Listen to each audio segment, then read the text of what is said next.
सपा सांसद रामजीलाल सुमन के निवास पर पहुंचे सपा के राष्ट्रीय अध्यक्ष अखिलेश यादव। 26 मार्च को सुमन के घर तोड़फोड़ और हमला जान से मारने की नीयत से किया गया। अखिलेश यादव का कहना है कि 12 अप्रैल करणी सेना के कार्यक्रम में बंदूक एवं तलवार लहराएंगी। जिस तरीके से तलवार लहराई जा रही, सीधे सीधे लोगों का फायदा उठाया जा रहा था। सपा सांसद का कहना है कि जिसने मुझे कहा गोली मार दूंगा, जो मुझे गोली मारने की धमकी दी, वह एक सीधा साधा गरीब इंसान है। आगरा सामाजिक न्याय की राष्ट्रीय बाबा भीमराव अम्बेडकर ये हमारे लिए ढाल है। बाबा साहब भीमराव अम्बेडकर का सम्मान ही हमारा सम्मान है। रामजीलाल सुमन के घर पर जो हमला हुआ वह बहुत सोच समझकर हमला किया गया। जो सुनने में आ रहा है, अखिलेश यादव ने सीधा निशाना बीजेपी पर साधा और कहा सरकार ने फंडिंग की समझ में एक आवाज उठाई जाए। किसी ने थाने का इंतजाम किया, किसी ने कुर्सी का इंतजाम किया, किसी ने टेंट का इंतजाम किया। इसके पीछे सब सरकार की फंडिंग है। कई लोग फोटो और वीडियो को वायरल करते हैं। इसके पीछे कौन है? जो इनके साथी लोग हैं, क्योंकि सरकार डराना चाहती है। किस तरीके का सरकार का डराने का व्यवहार है। एक घटना कुछ दिन पहले की है। आगरा में बारातियों और दूल्हे को घोड़ी से उतार कर मारा, क्योंकि वह बाबा साहब का गाना बजा रहे थे, क्योंकि उनकी शिकायत की जा सकती थी। और ये किस तरह का व्यवहार है? जौनपुर में बाबा साहब की यात्रा में झंडे को लेकर घटना हुई। उनको पता है कि उनकी सरकार है, उन पर कोई कार्रवाई नहीं होगी। इसीलिए निषाद समाज की वीरांगना में आज अपने सांसद रामजीलाल सुमन को गोली मारने की धमकी मिल रही है। आखिर कौन है इनके पीछे ये धमकी दी गई? वैसे तो सरकार को खुद संज्ञान लेना चाहिए।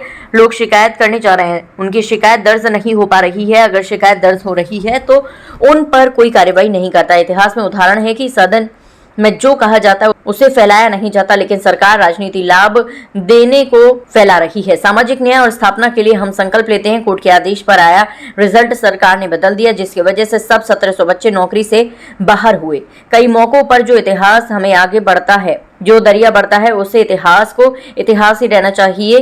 कुछ आपको अच्छी नहीं लगेगी, कुछ हमको। समाजवादी पार्टी संविधान और लोकतंत्र में जो अधिकार मिले उसे आगे बढ़ा रही है। जिन्होंने तलवार लहराई और गोलियां दी, उनके खिलाफ कार्रवाई करेंगे। समाजवादी पार्टी के बहुत ही वरिष्ठ नेता, समाजवादी पार्टी के राज्यसभा में सांसद, पूर्व में रहे केंद्रीय मंत्री, कई बार के सांसद, उनके निवास पर हम मिले। मेरे साथ समाजवादी पार्टी के राष्ट्रीय उपाध्यक्ष आदरणीय किरणमय नंदा जी भी हैं, पार्टी के जिलाध्यक्ष, महानगर अध्यक्ष और मथुरा के जिलाध्यक्ष, हाथरस के जिलाध्यक्ष और कई महत्वपूर्ण साथी हैं। जिस समय मैंने आने का फैसला लिया था, उस समय मैंने ये कहा था कि हमें कोई प्रदर्शन नहीं करना है, कोई हमें राजनीतिक जिस तरीके का ताकत दिखानी है वो हमें नहीं दिखाना है। मुझे अपनी पार्टी के नेता से मिलकर जाना है, उनके घर निवास में परिवार के सदस्यों से मिलने जाना है। अरे यार तू बोझा भाई, क्या बोल रहा है? इससे पहले भी पार्टी के हमारे राष्ट्रीय प्रमुख महासचिव दूसरे दिन ही आदरणीय रामजीलाल सुमन से मिलने आए थे। राष्ट्रीय प्रमुख महासचिव भी पहुंचे थे। जो घटनाक्रम हुआ है, जिस बात को लेकर के यहाँ पर आगरा में तलवारें लहराई गई, बंदूकें भी लहराई गई, डंडे थे वो लहराए गए।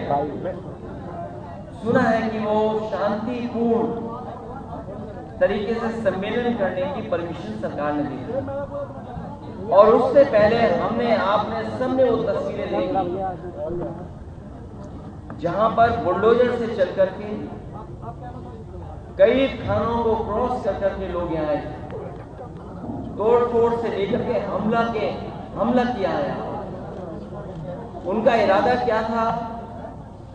उनका इरादा ये भी रहा होगा कि जान ले लें, क्योंकि जिस तरह के कथन, जिस तरह के वीडियो आ रहे हैं सामने,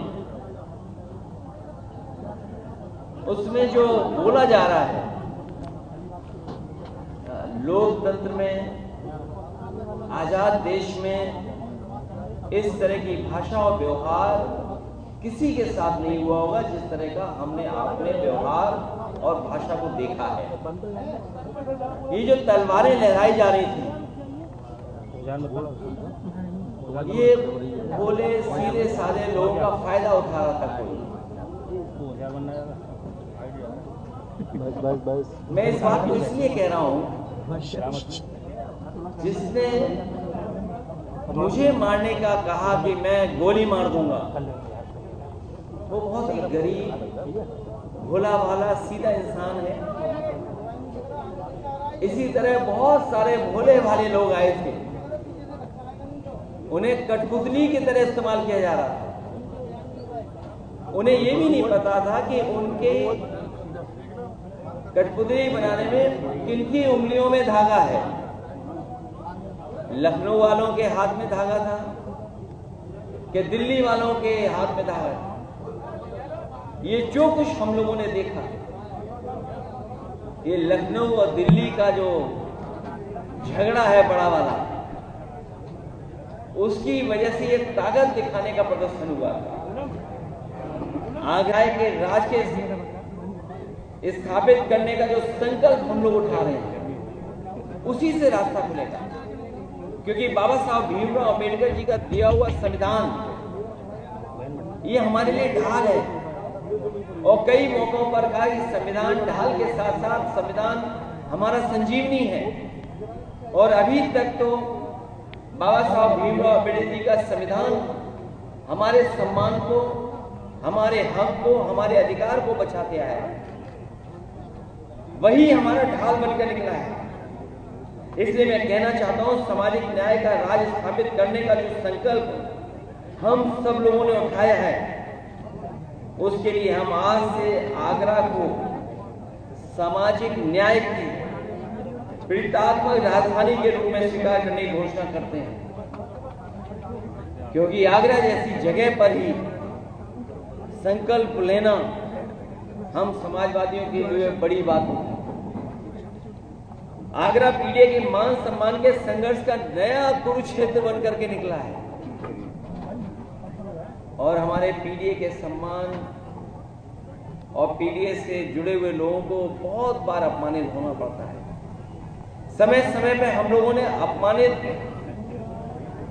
महसूस किया, अपमानित हुए हैं। जो आदरणीय सुमन जी के घर पे हमला हुआ है, ये कोई अचानक वाला नहीं था। आदरणीय सुमन जी के घर पर जो हुआ है हमला, बहुत सोच समझ करके हमला हुआ है। बहुत सोच समझ करके तैयारी के साथ हमला किया गया है।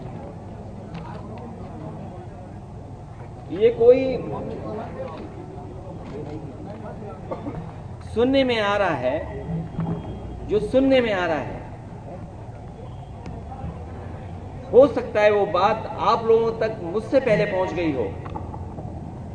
योगी जी की निगरानी में उनके एक सलाहकार और कुछ इंडिपेंडेंट स्वजातीय एमएलए जो राजस्थान के थे, इंडिपेंडेंट एमएलए को लखनऊ के एक बड़े होटल में बुलाया गया था। फिर इस मुद्दे की पटकथा उस सीएम के सलाहकार ने इन स्वजातीय एमएलए के साथ मिलकर लिखी कि राजस्थान और यूपी के कुछ अराजक तत्व और योगी सेना को फंडिंग की, ताकि ये माहौल बनाया जाए जिससे दो फायदे हों।